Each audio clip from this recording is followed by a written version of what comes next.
Welcome to Let's Talk Kids. I'm Mary Coogan, President and CEO of Advocates for Children of New Jersey and the host of Let's Talk Kids, a video podcast of conversations with community organizations, policymakers, and experts on issues impacting children and youth.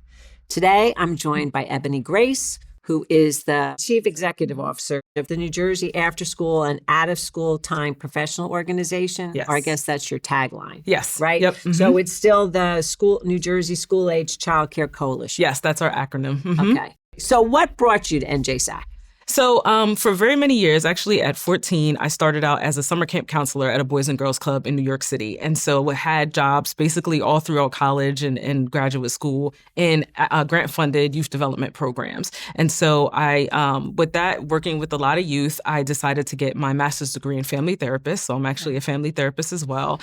And then realizing how important it is that the professionals that work with the youth are prepared and really have the resources that they need to be able to support them effectively. So I worked at the Department of Education for about 10 years as a grant specialist in out-of-school time programs supporting families and youth, and really got a chance to work with the professionals that support them. And so through that, I met NJSACC and my former executive director, and just got introduced to them as the technical assistance provider for 21st century programs, which we'll talk about, I'm sure, in a little bit. And so that's how I got to NJSACC, just kind of this trajectory of my professional development and all these, experiences that led to that. Well, that's very cool. And I guess to me, if you start the Boys and Girls Club, that is some of the same programming. Absolutely. Right? Absolutely. But I'm sure the family therapy background helps both in terms of staffing and dealing with the families and the kids. Yes, absolutely. And that's part of the reason why I became, because I knew how much it impacted me, my family of origin and, how I developed and grew up. And so just really in working with the youth that, and they're trying to, achieve academically, decide what they wanted to do after school, what if they wanted to do college, career, whatever it was. And so just really saw the importance of that. And so that's why I became a family therapist. But there's this whole world of after school and out of school time that, is really important to youth development, period. And so that's what kept me on the trajectory to get me here to NJSACC and talking with you today. Okay, terrific. So let's talk a little bit about NJSACC. Mm-hmm. What does the organization do? So we do a lot of different things, but most of our work is around technical assistance, professional development, resources, and capacity building for youth development professionals. And so we really hope that we work to make sure that all children in New Jersey have access to after-school and out-of-school time programs. And so we do that through, again, contracts and grants that we have with the state departments of human services and education, as well as some private foundation funding that funds some of our support and advocacy work. And so that's a lot of what we do at NJSACC, just really making sure that youth development professionals have the support and the resources that they need so that children have access to high quality after school programs. Okay, so how many of those professionals are there, or how many after school programs are there? Goodness, there's a lot of after school programs all over the state. As you could imagine, there are school programs that are in school districts, right? School run, maybe run by parents. But then you also have licensed childcare programs that are that accept subsidy, which is payments to help parents afford childcare. And so we have over 5,000 licensed and subsidized programs across the state of New Jersey. But then we also have 62 21st century community learning centers, which is a federally funded out-of-school time program, after-school program. We have 62 grantees across the state, and they serve over 13,000 children in 161 different communities across the state. Wow. Mm-hmm. And then we also have family childcare providers that work with school-age youth as well in local communities. That's a lot. It is a lot. It is. What's the age range? Because when you're talking school age and you're talking childcare centers, mm-hmm. what's the gamut? So school age is literally pre-kindergarten through 12th grade. Okay. And so, and each of those programs, of course, looks different. You're not going to do the same type of program for a pre-kindergarten or elementary school child that you would do for a high school youth. But the programs run the entire gambit of school age children from elementary school all through high school. And I'm thinking some programs, they have a range of kids at the site. Right? Yes, absolutely. So many programs will serve just maybe some typical age ranges like elementary and middle school. And then if you have some programs that are high school, pretty much they'll just serve high school students. But you will have some programs that have multiple ages that they provide services for. And so that's something that here at NJSACC we also help with in terms of professional development and building spaces that are really conducive to making sure that youth get all the developmentally or age appropriate practices and activities that will really help them to develop. So when you say professional development, talk a little bit about, are there regular trainings or seminars that I'm assuming they're members, right? You become a member of NJSACC? But not necessarily, not formally. It's really, because we're state funded, it's a free organization. You sign up on what we call our NJSACC Flash. You get our newsletters, but we have annual conferences that we do. We have a 2-day annual conference that we do every year in April in Princeton. We have webinars that we do. We have workshops that we do. A lot of the topics that we get for workshops are things like supporting positive behavior, team building for staff. At our annual conference, we had over 40 workshops. We had closing sessions, we had opening sessions, we have networking opportunities. We have a professional development calendar that we do in the entire year. So it's just really a gambit. And then we also do on-demand professional development and on-site training and fee for service. So if we have agencies that want to get some intensive trainings, like particularly we had a 2-week training over I think the course of like 5 days of an agency that wanted all their staff trained before their summer program. And so 2 of the NJSACC staff spent 5 days with this organization with very specific targeted training that they wanted to do for team building and activity building once for their summer program. So what kinds of things would you do over that 2-week period, just as an example? So team building, they'll do activity preparation. They'll do literally hands-on activities that they can do with the children. So, activities like, it's summertime, have fun, but they could also be based in math or art or science. So it's literally taking curriculum that's either free or low cost and showing them how to implement it in a very interactive fashion.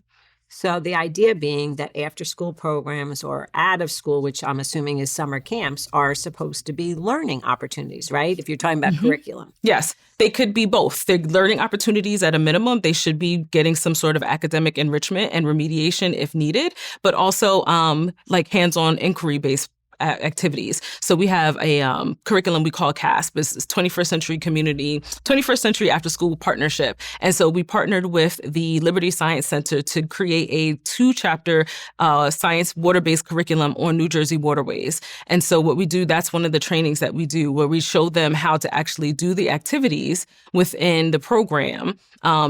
Things like how many drops of water can fit on a penny. Things of that nature, really low cost. So we will actually walk them through, the activities and the curriculum and how to do those different things. So that's based in science. So of course they learn science curriculum. For very many years, we had relationship with NBA Math Hoops, and they have actually math-based basketball board game. And now actually, I think they actually do a video game now too, where kids are learning math concepts through playing math games with, the NBA theme. So there's a lot of different activities that they can do that help to, really bolster their academic learning, support what they're doing during a school day, but also to be able to have fun as well. So how does a after-school program know what they need in terms of whether it's math-based or science-based or a particular curriculum? Are there standards that everybody says, well, sign me up for this program? Well, it depends on the funding that they receive for the program. So if it's a 21st Century Community Learning Centers funded program, they are a very, very rigorous program that's required to have a theme. So they have 4 themes that they have to follow, whether that be STEM or STEAM, college and career awareness, visual and performing arts, or college and career exploration. And so they have to build their program around that particular theme, but they are required to have academic remediation and enrichment. And so a lot of these programs have relationship relationships with the school district and with the teachers that are working with the youth throughout the school day, so they can find out from the teachers what the youth really need assistance in. Many of the programs employ teachers that work during the school day, and they work an extra job after school, and so they help them with their math preparation. They help them with test preparation, whatever it is that they feel like they need some additional help in. But the point of the after school program is to have them to do something that's enriching and fun and doesn't necessarily look like the school day. And so so if it's a 21st century program, they do those things. If it's a licensed childcare center, they really want to make sure that they have enrichment that is helping the youth, because they spend a lot of their time there as well. So they may find curriculum that's age appropriate. So they could get that curriculum from us. They can get it from a lot of different places like Scholastic, those kinds of providers and vendors. But they can also come to us and say, we really want to do a STEM-based program. We really like robotics. How can we implement that? So we help them find ways to implement that, or help them through learning how to teach that kind of curriculum. We have one program, Boys and Girls Club at Mercer County. They won a wonderful program, and they have a makerspace. So they actually bought those 3D printers, and they have an entire science-based curriculum about making anything that the kids want to make. And then they're learning science principles at the same time. So it's really about the program and what they want to provide. But most after school and out of school time, which is summer learning, before care, after care, even sometimes programs will provide services over the holidays. They'll do things to make sure that the kids are having fun, but they're learning at the same time. So what age group is that Mercer program? They are, I want to say, elementary and middle school. Wow. Mm-hmm. That's really cool. Yeah. I mean, they can make anything? Anything. It's really fascinating actually to see these 3D printers, and they literally have this box, and the material comes in different things. I know one of them off the top of my head is like corn based somehow, and they literally they program, and the kids do this all themselves. They program the computer to say, I want to build a whistle, or whatever it may be, and they program it into the computer, and the computer will build these things out of what looks like plastic, but they're like renewable materials and then make different things. And so they have like robotics programs. I've been to programs where the kids are using tablets to operate little like robots that are rolling around the floor, and they're telling them to go in different directions and, that kind of thing. So it's really interesting what the stuff that they can do in these programs. Mm-hmm. Sounds like after school might be a lot more fun than school. Well, I don't want to say the school isn't fun, but after school has flexibility in order to be able to not necessarily follow what has to happen during the school day, because we know the school has certain curriculum and things that they have to prepare for, right? Which is fabulous. But after school is really that time to say, let's take something that, you may not have fun, like fractions, and figure out how to, learn fractions with drumming and music. A lot of times the kids I always think about this video. It was something that Department of Education did where the kids learned how to learn fractions drumming. And they started like a whole visual and performing arts. They do stage and theater, all using fractions and, literacy concepts and things of that nature. So it's definitely, after school is definitely fun. I'm a product of after school and summer programming. So it is definitely fun. You get time to do things that you may not normally get to do throughout the school day. Well, I mean, it sounds wonderful. And it's also great from what you said before is that a lot of times you might have teachers who are in the school who are now at the after school program. So there is some continuity where the program is touching base with the local school. Absolutely. Mm-hmm. So who is running the after school programs? So if it's like I said, 21st century program, it could be run by anybody. It can be run by a school district. It could be run by a church. It could be run by a community-based organization. It can be run by a licensed child care provider. So it literally runs the gambit of anybody that that sees the need for an after-school program. And then follows, let's say, licensing regulations within the state and or 21st century community learning centers requirements. So literally colleges and universities run after-school programs. Rec centers, we have New Jersey Parks and Recreation. They have a whole host of rec centers throughout the state. So it's really runs the gambit of anybody that sees the need and then, figures out how to run a program according to state regulation. So these 21st century programs, is that because there's funding that comes with that? So yes, so 21st Century is federally funded out of the U.S. Department of Education. And so it is a competitive grant program, and they run a different competitive every year. And so there's a certain amount of money that they can apply for based on the number of youth that they propose to serve. And so there's federal funding, which unfortunately we have to fight for every year, but it's a fantastic program that we've had for over 20 they're probably closer to 30 years. And it's, like I said, federally funded, that is funneled through the New Jersey Department of Education. And so it's a grant program that they have to compete for. But it's a 5-year grant cycle, and they can get funds all the way up until, I think, $550,000 per year to run a program. Now, that would be at a higher level. I think the number is they have to serve 300 plus students. But I think even as low as $75,000 per year, and they would get that same amount of money every year for a 5-year grant cycle. That's wonderful. It is. It's a great program. So how would one find out more information if they were interested in doing that? Would they contact NJSACC? They could contact us because we do have the technical assistance grant as their provider working with the Department of Education. But the Department of Education runs a competitive grant application called a Notice of Grant Opportunity. And so they would reach out to the Department of Education to see when the grant is available, for the competitive grant is available. And then we can help them navigate that process in terms of how to apply for the grant. I'm assuming programs are held in all different locations, yes, right? Absolutely. And do they run all different times? So start with after school programs. Or they typically end at 6, or do they go later? Typically, they end about 6 or 7, depending on the school. If the school ends, at 2:30, then they may only go from like 3 to 6, that kind of thing, in terms of that transition. So typically, it's in between 3 and 4 to 6 or 7. That's the typical after school program. For some after school, and sometimes you hear me say out of school time, that also includes before care. So sometimes parents need to drop their children off before on their way to work. So they may have an hour or 45-minute before care program that may be part of out of school time, where they may do shorter activities. Of course, they may do some homework. Sometimes they give them breakfast. And they do that time before care.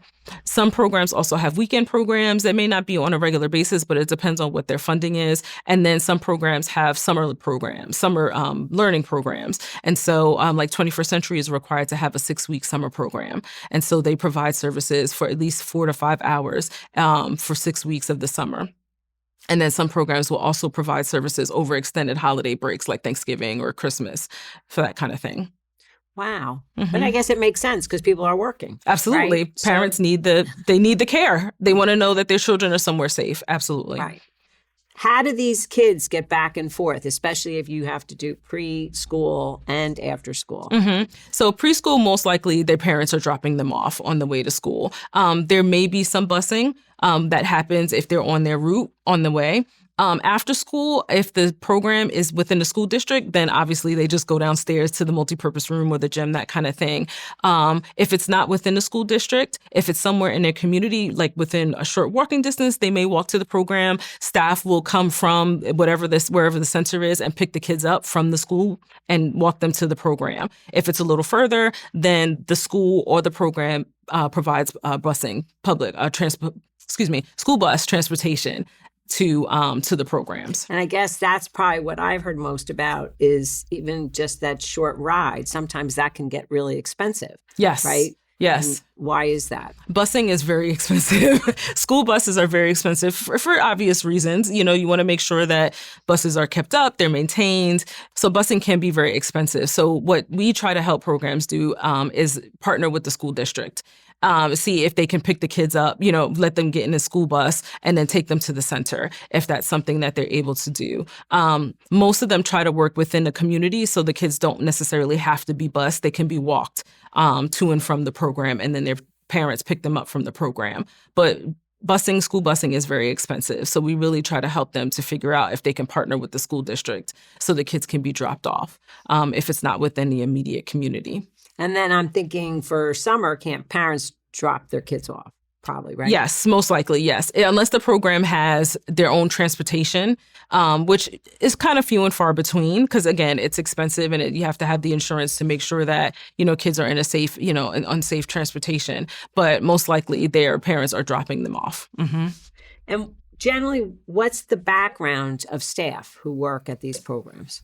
So some of like I said before, some of the after school or even the summer programs are teachers. You might even find retired teachers that are working in programs. But most of the time you have just people that are working in the community that enjoy working with children. And so those are the youth development professionals that we work with on a regular basis. People that have bachelor's degrees, people that, have associate's degrees, or they just have years and years of experience working with youth in different venues. And so it's really those youth development professionals that go through training. If they work at licensed programs, they're required to do a certain amount of hours per year for their training. But it's really people that enjoy working with kids, and then they go through training based on what their funding is. And do they tend to stay at a program for a long time, or is there a lot of turnover? Well, unfortunately, there is a bit of turnover because unfortunately, a lot of the youth development professionals don't get paid a very good wage that they can really survive on. And so we found that especially during the pandemic, when programs closed down for obvious reasons, they went to other places where they made more money. And they didn't return necessarily. And so you may have people, if it's like a retired teacher, they may stay for a long time. But unfortunately, it is high turnover. So one of the programs that we try to do at NJSACC is a professional pathways program where we give older youth that are interested in working with kids into these programs. We get them training. And we get them connected to a licensed childcare program so they can go through the actual hiring and employment process and see if we can retain more youth into the programs. And then we really try to work with programs to make sure that there's other benefits so youth development professionals can stay there. But of course, funding and paying them a higher wage always helps. But we do have some high turnover. But that's cool that kids can have a job. Right? Absolutely. Because a lot of them don't get jobs now. Exactly. In high school and college if they're going Exactly. local. Yep, exactly. So if if they're able to get to the program, then we follow them for a year. We give them training. We have a course that we do online called Afterschool 101 that gives them the basics of working with kids,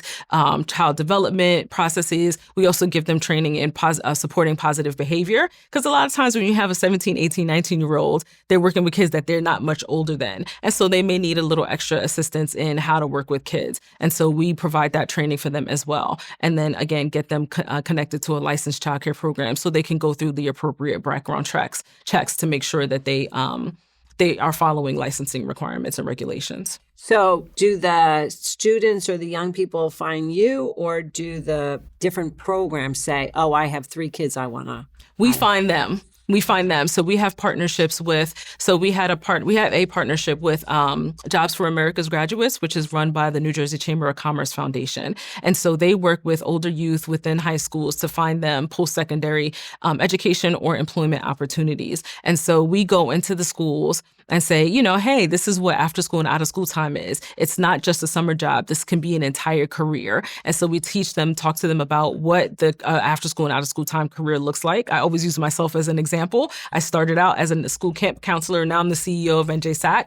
And so we show them that there's a career path. Sometimes they think they may want to be teachers, and sometimes they can be. And sometimes people realize that teaching is not for them, but they still want to work with kids. And so we show them that after school and out of school time is a path to do that. So once we meet the kids and they say they're interested, they fill out a short application, and we kind of talk to them to see where their interests are.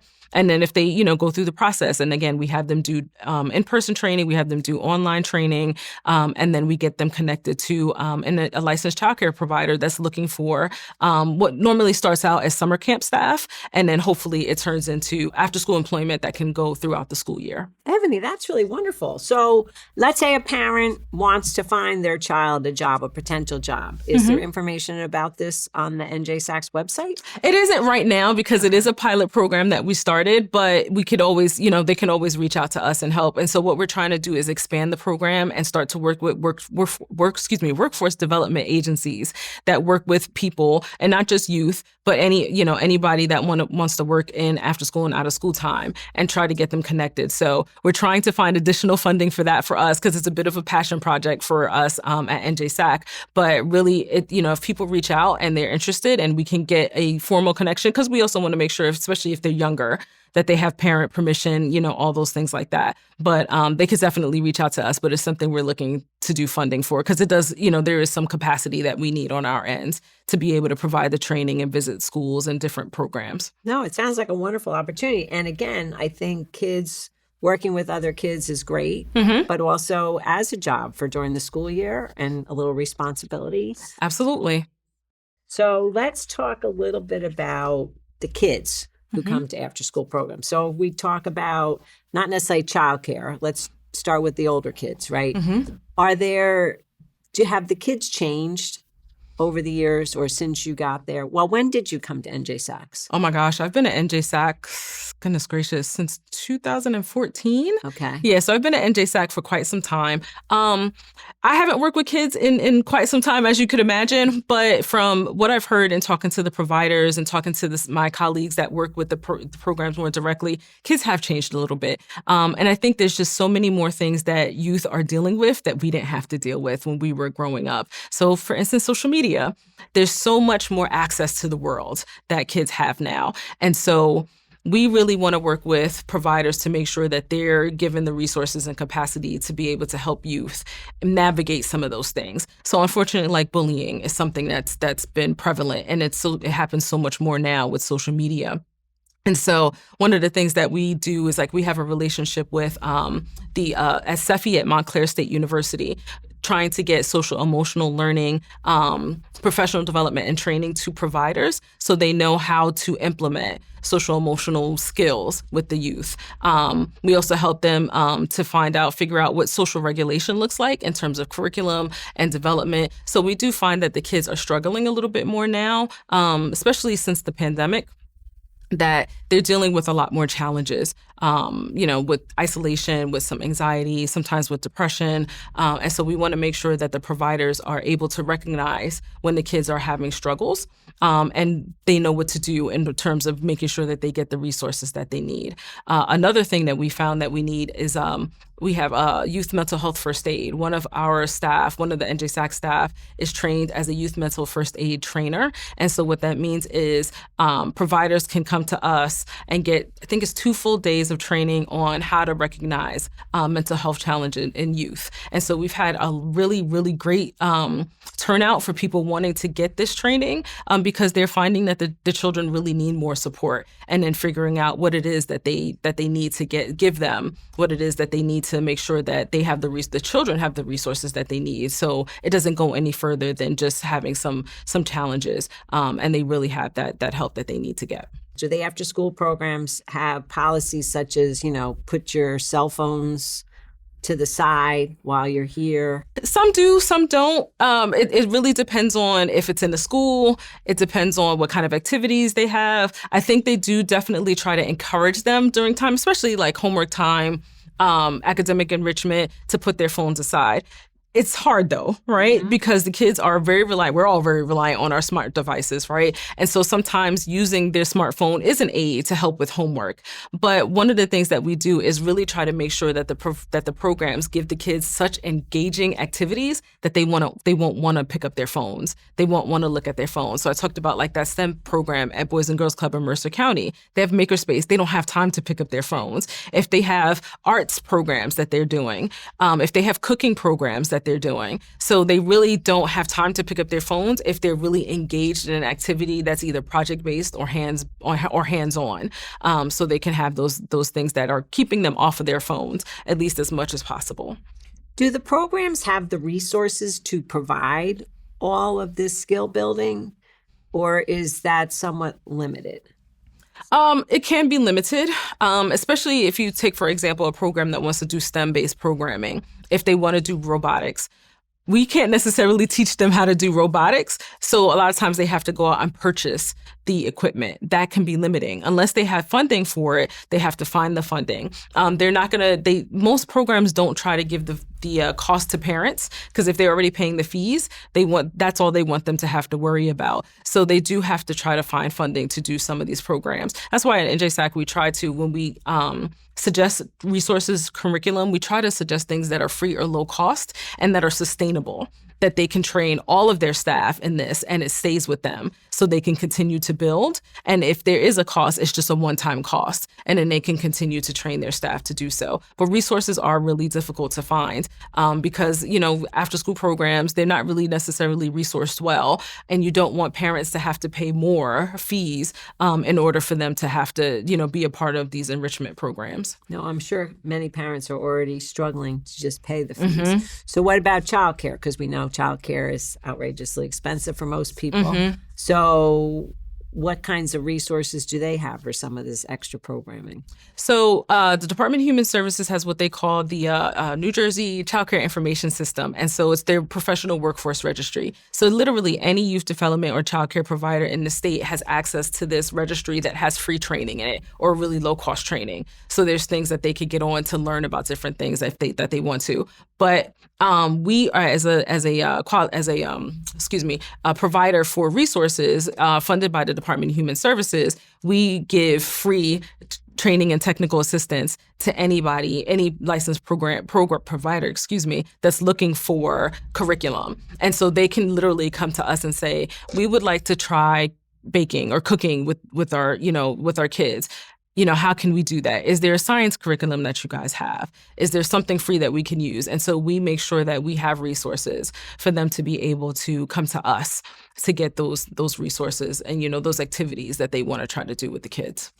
Is all this stuff, the curriculums, is it all online? Like, where are you getting all this information from the big wide web?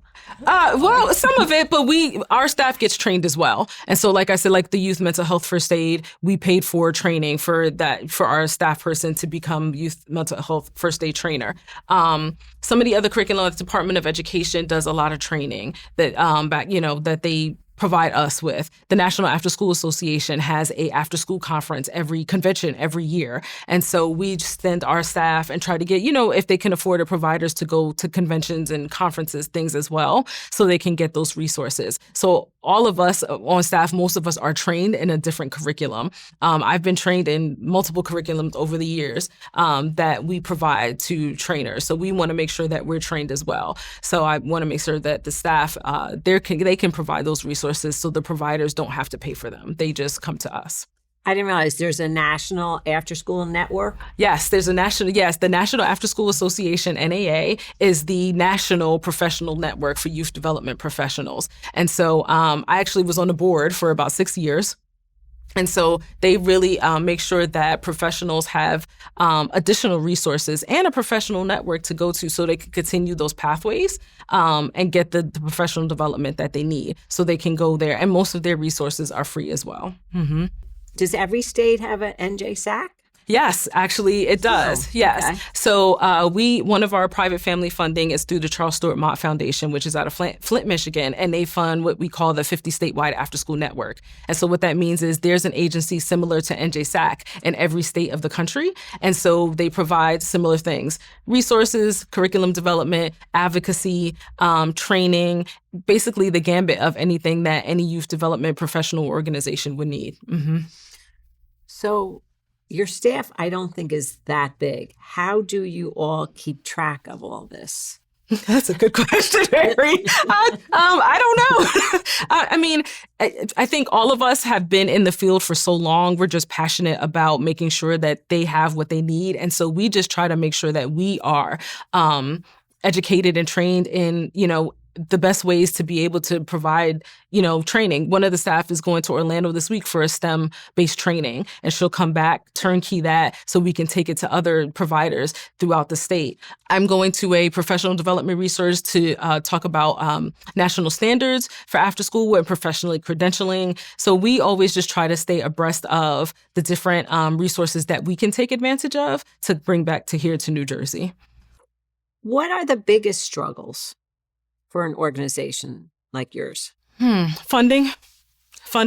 Our largest pot of funding from the Department of Human Services is a contract. So we serve as the school age quality partner. And so what that means is we provide like everything that I've been describing to you. But then there are also other quality providers that work with younger groups and with providers throughout the state. Capacity, of course. There's always so much more that we want to do. I talked about the Professional Pathways program. We would love to have that be full-fledged, but we don't necessarily have dedicated funding to it. So it's my job to find funding to be able to see if we can expand that program. It's really about, funding and capacity. One of our grants, the 21st Century Technical Assistance Grant, is competitive. So we have to compete for that every 5 years, just like the 21st Century grantees do.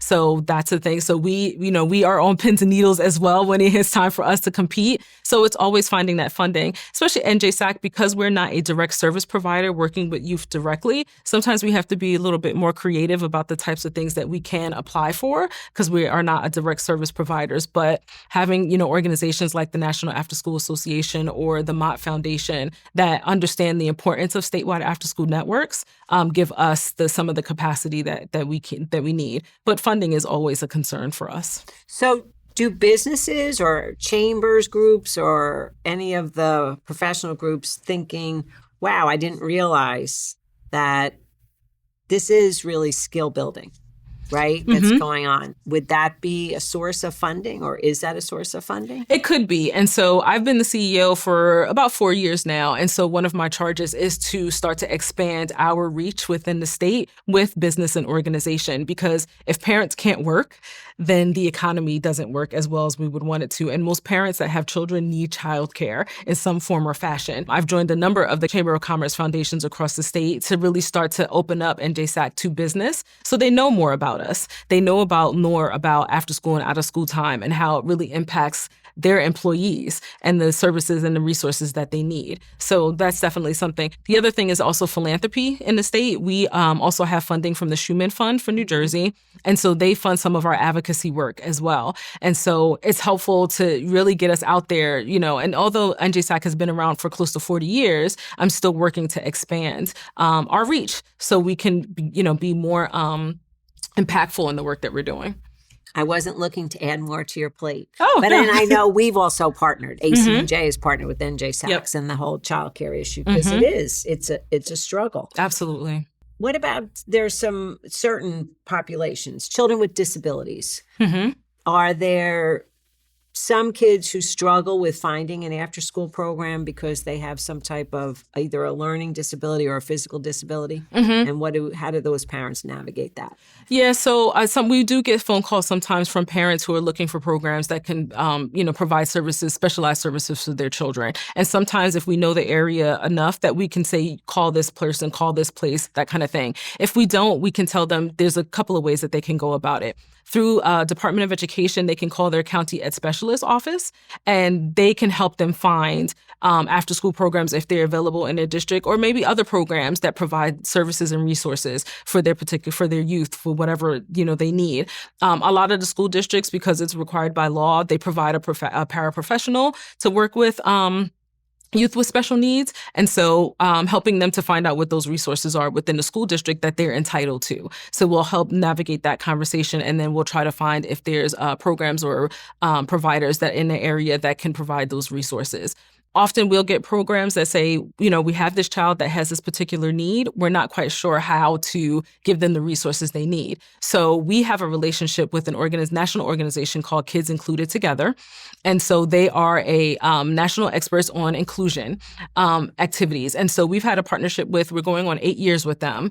And so every year they provide they attend our conference and provide 5 workshops for the 2 days. Then they also do what we call our Behavior and Inclusion Institute. That is for any provider that wants to attend, but it's also for state level staff. And so the other resource that parents have are childcare resource and referral agencies, which are funded by the Department of Human Services. And so there's what we call CCR&R in every county of the state. And parents can and should go to their local CCR&R to try to find an agency that could provide services for their youth or any other resource that they may need to provide their child that resource. And so with our training partner, Kids Included Together, we also provide training to CCR&R staff as well as to Technical Assistance Center staff, so they know where they can go when parents need inclusion services. To me, it sounds as if there's so many resources out there. But where does a parent, or how do they figure out where to start? Most of the time they start at their school, and they should, because the school really is kind of that community hub for information, because all kids, they're entitled to go to public school. And so parents really should start there. And then the schools can help them find additional resources. A lot of times they may call the statewide parent advocacy network, SPAN, who we've partnered with or referred parents to as well, to get those resources that they can find out. So that's why I said it's really important that they find what those local community resources are that they can talk to. A lot of times they'll go to their church, and their church may offer a after school or out of school time program, but the church may not know necessarily how to provide those particular resources for those youth, so they can come to us if they have a program. But really, parents should start with their community and school resources to figure out how to get those resources that are available to them. Do you think that programs have been more safety conscious in more recent years? And is it justified, and what's being done about it if they are more conscious about safety issues? Yeah. So when you say safety, I think about physical safety, and then I also think about their mental safety and emotional safety. So we talked a little bit about the youth mental health needs, things of that nature. We also talk about physical safety because unfortunately there are a lot of things that are happening in the world right now that are challenges to our children, right? Mm-hmm. That they can be at risk of. So like human trafficking, unfortunately, is something that some of our programs are dealing with, especially in our more rural areas. They're dealing with some human trafficking issues. And so we've had programs reach out to us and say, the kids are afraid to walk home by themselves. So they may not come to program because they don't want to walk after hours. If they're within their neighborhood, so they would walk home.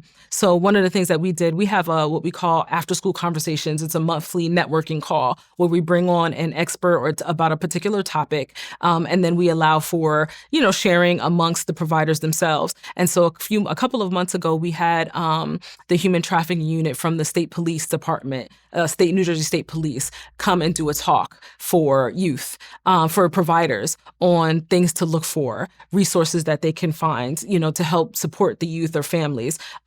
So even though that was a very sad topic to have to bring up, it's important, and it's important to make sure that everybody's informed about the different things that kids are dealing with. The other thing is the immigration issues that are happening. We found that with the, everything that's happened with ICE and immigration enforcement, a lot of parents don't want to bring their children to program because they're afraid for obvious reasons. And so we've had, just a couple months ago, we had some people provide some immigration enforcement information and rights, I should say, rather, for providers that they can share with their parents and their families. And, just things that they can think about. And think about also in terms of providers protecting themselves, because they have to make sure that they follow regulations, but they also want to make sure that they're keeping the kids safe as well. And so just talking about those different issues.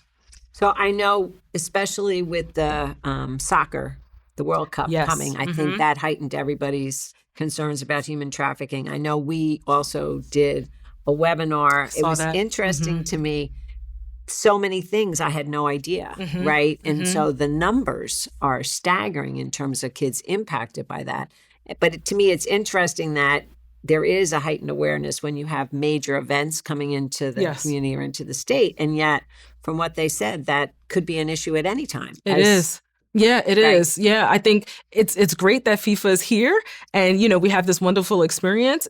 It's sort of a double-edged sword to say it's, kind of highlighted something that we know has already been happening, right? So at least now we know that additional resources and education is happening, but these are the kinds of things that we should be talking about more often. Right. So in terms of kids walking home alone, et cetera, are there general rules that, an after-school program may have that says at a certain age you have to pick your kids up, other ages they can walk home alone? Are there standards? There's minimum, of course, the licensing standards in terms of like who can pick the child up. They have to be pre-approved after a certain amount of time. If children aren't picked up, they have to be called, parents have to be called, that sort of thing. We've had helping programs, if they're not within a district, if it's a local community and they can still walk technically, we've helped them come up with walking routes. So no kid is walking by themselves, or parents are working together to walk children home, to make sure someone meets them at the bus. Because even if they're on the bus, that doesn't mean that their bus stop is right in front of their house. So making sure that when they get picked up at night, especially in the time of year when it gets dark earlier, they want to make sure that someone's at the bus stop to pick them up, someone's walking with them. So really helping them come up with creative ways to make sure the kids are safe and they don't walk. And they don't walk by themselves if they don't have to. So there's standards, so to speak, in terms of, who can pick up, certain children can't be released at, under a certain age. But even if they're 14, 15 years old, you may not want them to walk by themselves in the neighborhood. So making sure that they think about whatever considerations they can have to make sure that the kids are walking together, or there's a parent that can walk all the kids, or, what have you. What does all this cost? Is there a typical price range of after-school programs or summer programs?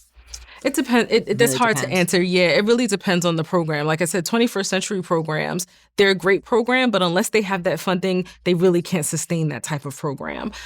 So if they lose funding, then we try to help them sustain and figure out the parts of the program that they want to keep. But it's just very difficult to figure out. I will say, on average, I think the average is about $17,000 a year for childcare, and that's on the low end in New Jersey. Mm-hmm. And so it's very expensive. Yeah. It's very expensive. Right. And that's not even your pre or your after school. No. Right. Yeah. Nope. There seems like there's a lot of need for training. There's a lot of training that is happening. Mm-hmm. What other things would you like to do in your career running NJSACCs? Oh, gosh, that's a great question, Mary. Wow. So part of our advocacy work, although we have this great federal funding that supports after school in New Jersey, there's no state funding directly for after school and out of school time. So one of the things that we do advocate for is a state line item in the budget. Years ago, we had New Jersey After 3. That was a state line item budget that was zeroed out years ago. And so we've never had another one. And so that's something, because if we ever lose, God forbid, our funding, our federal funding, it would be a huge hit to the families in New Jersey, because how else would they be providing school-age childcare and after school, out of school time, what have you. So that's something definitely we are working towards. The other thing we're working towards in terms, and this is part of the advocacy work as well, is streamlining resources. So you and I met because we were on different commissions that, we were a part of that, bring resources together. But there are so many resources, but sometimes they're not necessarily, we don't maximize how we use them. So there are places in the state that have very few after school and out of school time resources. So we want to make sure that we collaborate as much as we can. So, I kind of think of NJSACC as a conduit for bringing all the players together to make sure that we're talking amongst each other in terms of making decisions, in terms of making sure that everybody has what they need and what they can get based on what we have, and then working together to advocate for additional funding and for state funding for after school and out of school time. Of course, there's the workforce, seeing, if we can get our workforce paid better so we can retain our workforce. And they don't leave because they don't love the field. They stay because they love the field, but they also need to be able to take care of themselves and their families. So if we can advocate for funding for better pay, for professionals, would be, great to happen as well. So there's kind of just this whole host of things that I would, still want to work on. Making sure that there's a capacity all over the state. For every 4 children, there's 1 child that does not have access to programming. And so there's over 150,000 youth in the state that have after school, but over 700,000 that don't and would participate if they had access. And so it's really about building that capacity of the state to be able to bring on more youth and advocating for that funding. So that's always something that we're working towards. All right, you said 150,000. There's 150,000 children who get some type of programming? Yes, so services. All right, so it could be before school, after school, or summer. That I'm specifically referring to for after school. So I'm quoting the After School Alliance, which is the lobbying agency for after school and out of school time out of Washington, D.C. And every year they do an America After 3 report, which they talk about after school through the entire country, but then they also do state-specific reports. And so that's based on their state-specific report for last year for New Jersey. Over 150,000 youth are in some sort of after-school program. Would that include your summer programs, or? No, that would not include summer programs. Yeah, that's specifically after school, like during the typical school year. Okay. Interesting. That's a lot of kids. It is. And you would think 150,000, that's nice, but it's not the amount of kids, I don't know the number of youth that are in New Jersey, but there's so many more that would take advantage of after school and out of school time services if it was available to them. There's probably close to 2 million under the age of 19. Okay. So that's 0 to 18 statewide. Okay. So yeah, there's a lot of kids. Absolutely. Now, I mean, to be fair, some kids are participating in some type of school sport. Absolutely. Theater, Absolutely. dance or something, right? So they're in a program. It's just not labeled as an after-school program. Exactly. But we do know there's a lot of children who, I guess they used to call them a latchkey kid, Yep. right? Somebody who lets themselves in. Who would benefit from some of the program you're describing, which I wished I had gone to when I was younger. Absolutely. Absolutely. A lot of the experiences I had as a kid, I grew up in New York City. So my mom had my sister and I in every after school and out of school time program she could find because she didn't want us at home by ourselves. But a lot of kids don't have that, access here in New Jersey because, again, it depends on where they live. It depends on whether or not their parents can afford it. They may be responsible for taking care of a younger sibling if they're a little older. And so there's a lot of different reasons and things that impact whether or not, youth are able to participate in after-school programs. Do programs take on volunteers? I think some do. Sure. Absolutely. If it's a licensed program, then their volunteers are subject to licensing requirements, just like anybody else does. But with volunteers, you don't necessarily have that continuity. And with licensed programs, you have to have a certain ratio. I think it's 15-1. And so you have to have a certain ratio of staff that are there regularly. So they do take on some volunteers, but I think it's more optimal for programs to have regular paid staff. If somebody wanted to do a cooking program or something, would you think that they could just cold call their after school program, or do you think it has to be something more formal? So we actually do get a lot of requests for people who want help because they want to start a program because they either enjoy something or they see a need. And so the first thing we'll say is, one, if you want to start a licensed program, you need to check the Department of, Children and Families, their regulations and requirements for that. But sometimes we'll also recommend, and depending on where they want to start the program, that they reach out to programs that are already occurring within their particular area. Because if they want to do something like a cooking program, that might not be at a after-school program that's already happening. And so we will encourage them to call programs to see if there's some way that they can assist. A lot of times, because all the staff are not going to be able to do everything, they will find outside vendors or consultants to come in and provide the services for the youth. So they have some of those additional enrichment opportunities.